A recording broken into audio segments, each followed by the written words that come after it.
Hey YouTube, it's Bobby, aka Paginator, and I'm here today with the Fab 4 book tag. I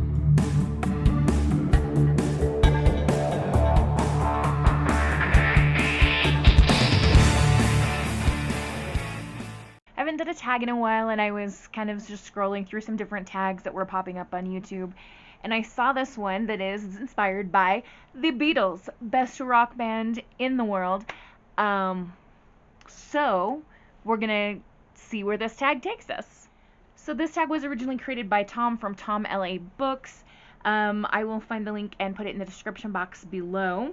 I saw it on a channel called Aaron Facer, and he added a couple of bonus questions at the end, so we'll be looking at those bonus questions as well. And I will tell you, I changed one of the prompts for question 2 because I hated the prompt, so I took some liberties. But we're going to dive right in. So for each of these, there's a quote from one of the Beatles or related to the Beatles and a prompt. So number 1 says, I just fell out of bed and found out what key I had dreamed it in and played it. Paul McCartney, about the song Yesterday. And the prompt is a book that you dreamed about or that inspired one of your dreams. So for this one, I'm going to tell you about Notes from My Captivity by Kathy Parks. This book stayed with me for such a long time, and I still think about it from time to time, but I do remember like dreaming about this book. So this is, it involves a hostage in wilderness and survival and interesting things. Adrienne Cahill is our main character, and she really wants to make her late father proud of her. She wants to become a journalist and get into a great college. She's offered the chance to write an article that could get her or help her get into her dream school. And her stepfather, who's kind of a foolish guy and like really optimistic about everything, which drives her nuts, he has made a claim that there's this legendary family of hermits that live in the Siberian wilderness, and she's gonna go fly across the world and investigate and write this article and hopefully debunk her weird stepfather's claim. So as she is encountering this hostile Russian Siberian territory in its very unforgiving climate, she is actually taken captive by the family that she thought didn't exist. They're really there, and she has to, in order to survive and hopefully escape, is to act like she cares about befriending them, even if it means wooing the youngest son. This book, wow, it's, like I said, stayed with me for quite a while, and I did have dreams about it, particularly about the main character and the youngest son and some of the things that happen in the book. And it's well worth the read. I feel like I say that a lot on this channel. This book's well worth the read, but I pick good books to talk about. I don't know what else to say. Okay, so prompt number 2 is the one that I changed.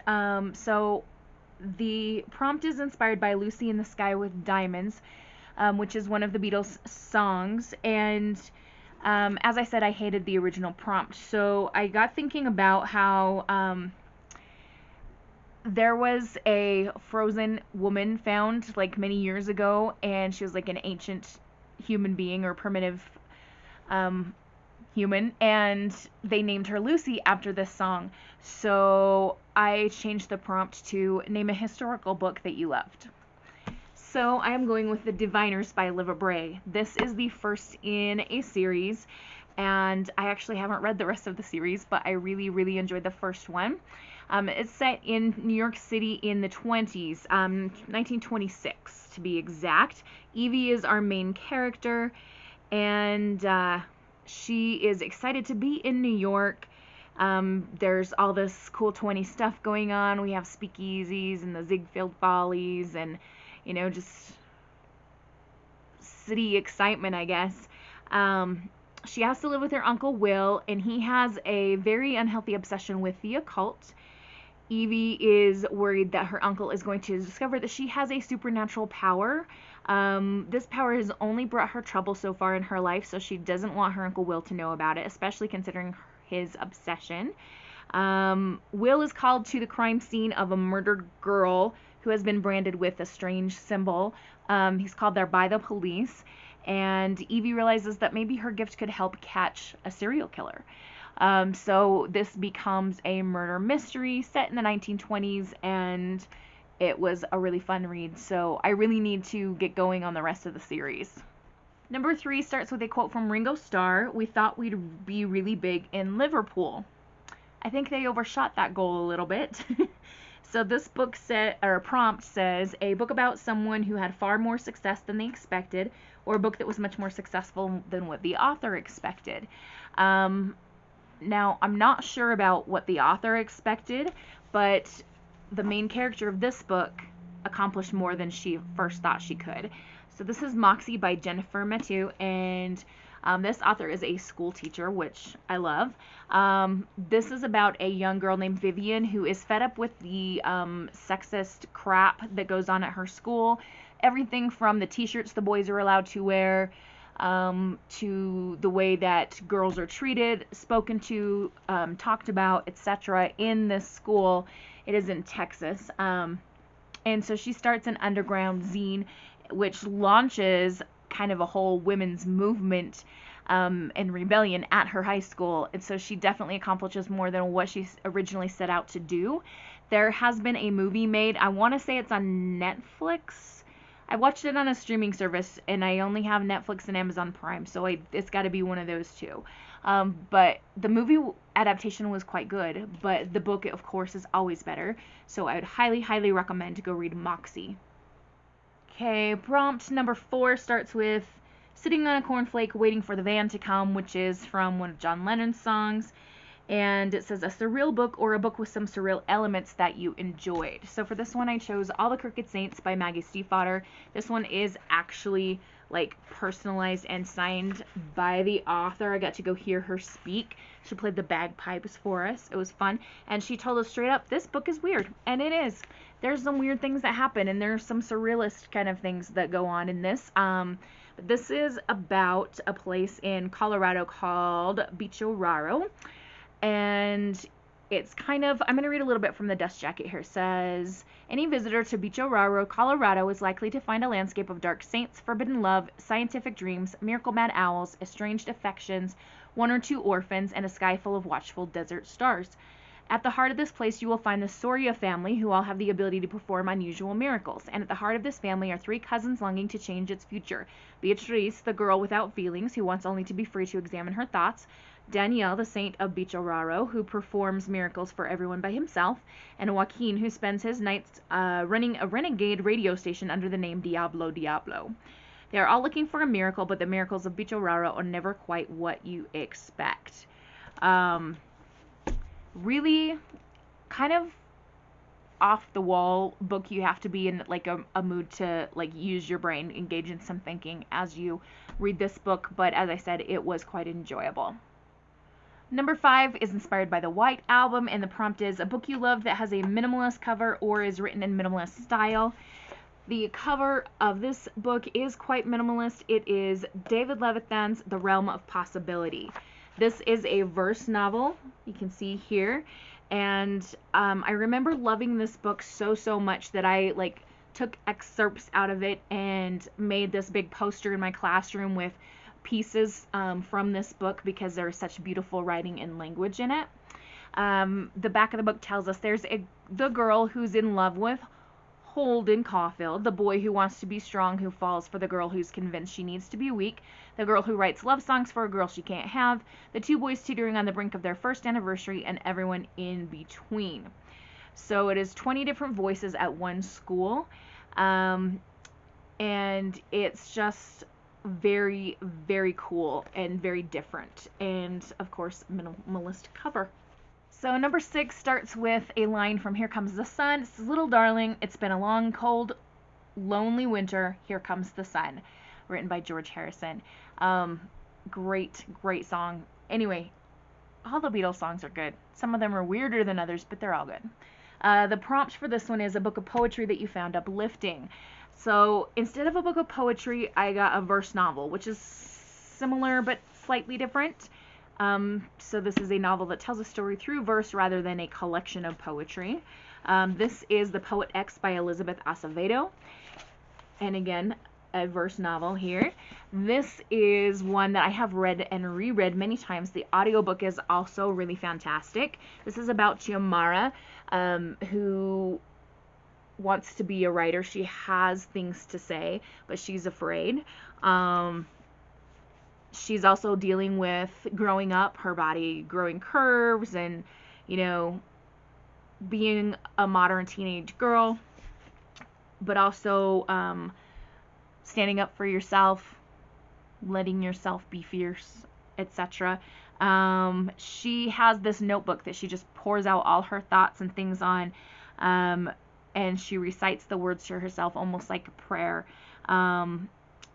And as I'm like kind of reviewing the dust jacket here, I'm remembering how important this notebook is to her, and I remember having a notebook like that when I was in high school, and thank heavens it never fell into the wrong hands.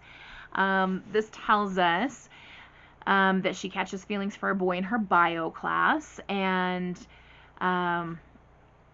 her mom's determination to force her daughter to obey the laws of the church is a present thing, but Chiamara understands that her thoughts are best kept to herself, because her mom probably wouldn't approve of these things. When she's invited to join her school's slam poetry club, she knows that she could never get around mommy's rules to attend, much less speak her words out loud, but still she can't stop thinking about performing her poems, because in spite of a world that may not want to hear her, Chiamara refuses to be silent. And as I said, I've read this several times. It is very good. It's very inspiring. It makes me want to sit down and write more, and I think I might go through here and pull some pieces of her poems to share with my students when we do slam poetry. Prompt number 7 is inspired by A Day in the Life. It is an experimental book that's very uncommon for its content or format, and yet it works well. So let me ask you this. When you think of Shakespeare, does the idea of emojis immediately jump to mind? No? Well, clearly you haven't read this book. This is Macbeth, #killing it. This is written by Courtney Carbone and adapted, of course, from William Shakespeare's Scottish play, and told in emojis, chat messages, text messages, etc. So I'm going to hold up a page for you to see. It is, I guess you could call it, experimental in format. This author has done a few of these. There's kind of a series. There's one based on Pride and Prejudice and Romeo and Juliet, Midsummer Night's Dream, Hamlet. So it's not just Shakespeare. Like I said, Pride and Prejudice is one, and I've got a couple other ones at school. But these are just fun and a different way to expose kids to classic literature, or adults. Adults can read these too. So I randomly flipped open to a page 34, and we see a status update. Macbeth has added vigilante justice to his list of interests, and Lady Macbeth has given this a thumbs up. We have some comments. Banquo says, "What did you do?" Monkey face, like all the little monkeys, you know, like this. Macbeth, FYI, I just killed the... And then there's some people emojis. That okay, winky face. Macduff, face palm. Why would you do that, Macbeth? Now we'll never know what happened. Macbeth says, who can be... And then we've got a whole bunch of different emotions. All at once, Duncan was murdered. Who wouldn't avenge his death on social media? Fist bump. Silly. But a fun way to get kids exposed to the stories of these classic literature pieces. Number 8 comes from a quote that is not attributed in this video description, but it says, over half of Americans who are 45 and older attribute the Beatles split to Yoko Ono. I know that's true because I have heard many people say it's all her fault. I don't know that that's true. There's a lot of things that get complicated when you talk about relationships between people. And the Beatles had been working together forever, so maybe they were just sick of each other. We don't always have to blame the women. Anyway, the prompt is a book about a woman who is unjustly blamed or accused of something. Now, I was looking at my shelves and I couldn't really think of one like that. I have a couple of boys that were wrongly accused, but I thought maybe instead I'll tweak the prompt a little bit and talk about a book that puts a woman in a tricky position because she's a woman. So we're going to talk about Dangerous Alliance by Janique Cohen. This is subtitled An Ostentatious Romance. It is set in Regency era England, Jane Austen time period. It is a mystery / historical romance, and I'm going to read the description to you. Lady Victoria Aston has everything she could want: an older sister happily wed, the future of her family estate secure, and ample opportunity to while her time away in the fields around her home. But Vicky's comfortable, idyllic life is overturned in the course of one night. Her sister's husband is a terrible cad, and now Vicky must marry or find herself and her family destitute. Armed only with the wisdom she's gained from her beloved novels by Jane Austen, she enters society's treacherous season. Sadly, Miss Austen has little to say about Vicky's particular circumstances, whether the gorgeous and roguish Mr. Carmichael is indeed a scoundrel, if her former best friend, the much-grown and very handsome Tom Sherabone, is out for her dowry or for her heart, or even how to fend off the attentions of the foppish Mr. Selby, he of the unfortunate fashion sensibility. Most unfortunate of all, Vicky's books are silent on the topic of the mysterious accidents cropping up around her, accidents that could prevent her from surviving until her wedding day. So if you like Jane Austen, or you like mysteries, or you like historical things, or fun rom-com situations, read this book. Number 9, we have another line from a John Lennon song: "Limitless undying love which shines around me like a million suns and calls me on and on across the universe." A book that opened your mind and made you think of the universe in a new way, either physically or spiritually. You're going to have to go with me on this reasoning. Here, I chose Fangirl by Rainbow Rowell. This book changed the way that I saw the universe in the following ways. As I was growing up, I was very much wanting to be a book nerd. I wanted to read a lot, and I had a couple of friends who enjoyed reading, but nobody quite as obsessively as I did. I tried to do the hobbies and activities that my brother and sister did, and they just weren't for me. They did a lot of horseback-based activities like rodeo, horse showing, etc. And I did try that, but it just wasn't working. And I went through a lot of years where I felt like I am the only person that cares as much about books as I do. Nobody else is like me, because there wasn't anyone else like me in my family and in my friend circle, which admittedly was pretty small.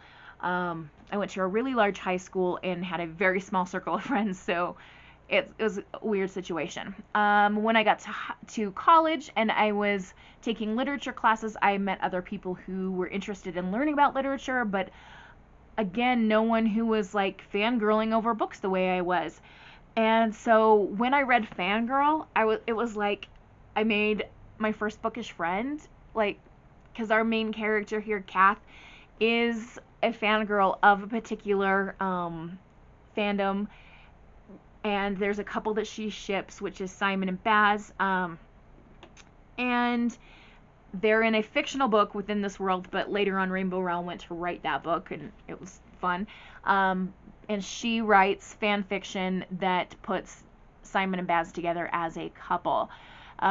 Through this time, she is new at college, and she meets a guy who's really interested in her. She's learning how to make friends and like try to expand her world. This changed the universe for me, because I began to see that I wasn't the only person who like was really a fangirl over books, or thought that this kind of stuff was really fun and exciting. And I just had thought that I was completely alone and really, really weird. Sometimes I still think that about myself, but this book definitely changed the way that I saw myself, in addition to the world around me. And I read this before I discovered BookTube, so I really didn't know that there were other people out there like me. So number 10, our quote is from a Paul McCartney song. It says, "Mother Mary comes to me, speaking words of wisdom, let it be." A book that you found very powerful and moving despite its apparent simplicity. For this one, I'm going to talk to you about a book that's actually in my classroom right now, so I will insert a picture of it here for you, and that is Out of My Mind by Sharon M. Draper. Recently, the sequel came out, and it was so lovely. But the first book is about a young girl named Melody who is a special needs girl. She is in a wheelchair. She is nonverbal, and because of that, people assume that she is not intelligent. However, she's really actually very, very smart.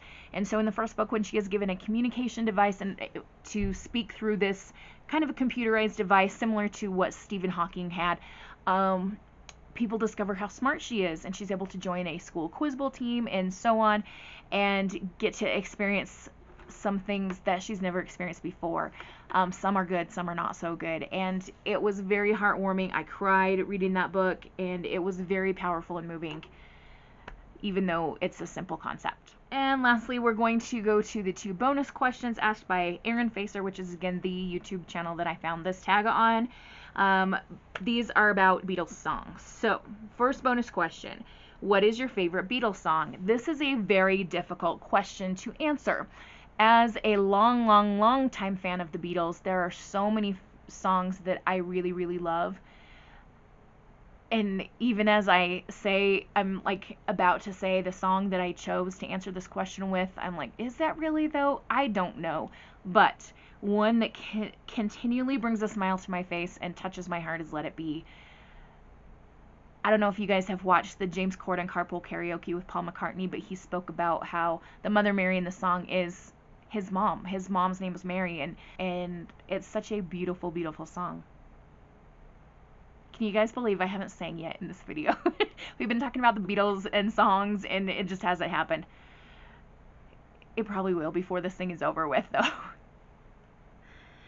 Alright, our other bonus question is, do you have a favorite song from the White Album which is not one of the following? Back in the USSR, Dear Prudence, Obladi Oblada, While My Guitar Gently Weeps, Blackbird, or Helter Skelter? The answer is no, I don't, because my favorite song from the White Album is Blackbird. Blackbird singing in the dead of night. I knew it would happen. I love Blackbird, and it is my favorite song from the White Album. Of course, all the songs that I just read out to you are fantastic, but Blackbird is my favorite from that album, so I can't pick a different one. Sorry. And there we go. That was the Fab 4 book tag. If you are a Beatles fan or just want to do this tag, do it, and then let me know so I can come check out your video as well and see your responses. That's going to be it for now. I will see you all in the next video, and for now, have a wonderful, magical, and bookish day. Happy reading. Adios.